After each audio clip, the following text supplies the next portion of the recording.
Hello দর্শক, সিনেমাওয়ালা এন্টারটেইনমেন্টের দারুণ জনপ্রিয় এই নাটকটির সর্বশেষ পর্ব দেখার পর আপনাদের সবার মনে নিশ্চয়ই একটাই প্রশ্ন ঘুরপাক খাচ্ছে, এরপর কি হবে? মায়ের চিকিৎসার জন্য জমানো টাকা নিজের ব্যবসার ৩ গুণ লাভের আশায় ঢেলে দিয়ে যে চরম ভুলটি ছেলেটি করেছে, তার মাসুল কি এবার মায়ের জীবন দিয়ে দিতে হবে?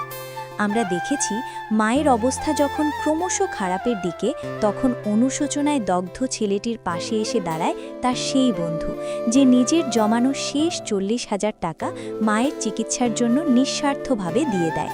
কিন্তু এই ৪০,০০০ টাকায় কি পারবে মায়ের জীবন বাঁচাতে? আগামী পর্বে আমরা দেখতে পাব এক চরম শ্বাসরুদ্ধকর পরিস্থিতি।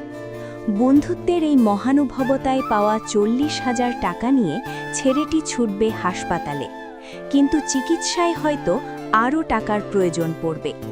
মায়ের শারীরিক অবস্থার অবনতি দেখে বাবার ভেতরের পাথরসম অভিমান হয়তো গলে যাবে, কিন্তু ছেলের প্রতি তার রাগ এবং আক্ষেপ সহজে মেটার নয়। ছেলেটি নিজের ভুলের জন্য বাবার কাছে ক্ষমা চাইলেও পরিস্থিতি তাকে বারবার মনে করিয়ে দেবে যে কিছু ভুল চাইলেও সহজে শুধরানো যায় না। অন্যদিকে যে ব্যবসায় ছেলেটি রাতারাতি বড়লোক হওয়ার স্বপ্ন দেখেছিল, আগামী পর্বে সেই ব্যবসার আসল রূপ হয়তো সামনে আসতে চলেছে। সেই ৩ গুণ লাভের স্বপ্ন কি সত্যি হবে, নাকি পুরোটাই ছিল একটা ফাঁদ? ছেলেটি হয়তো বুঝতে পারবে শর্টকাটে বড়লোক হওয়ার চেয়ে মায়ের দোয়া আর পরিবারের বিশ্বাস অনেক বেশি দামি।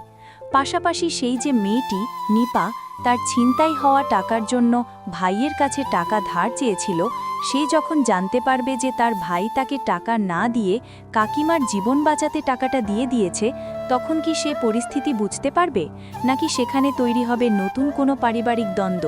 সব মিলিয়ে আগামী পর্বটি হতে যাচ্ছে ভুলে ভরা এক জীবনের প্রায়শ্চিত্ত, নিঃস্বার্থ বন্ধুত্বের এক দারুণ দৃষ্টান্ত এবং মা বাবার প্রতি সন্তানের ভালোবাসার এক চরম পরীক্ষার গল্প।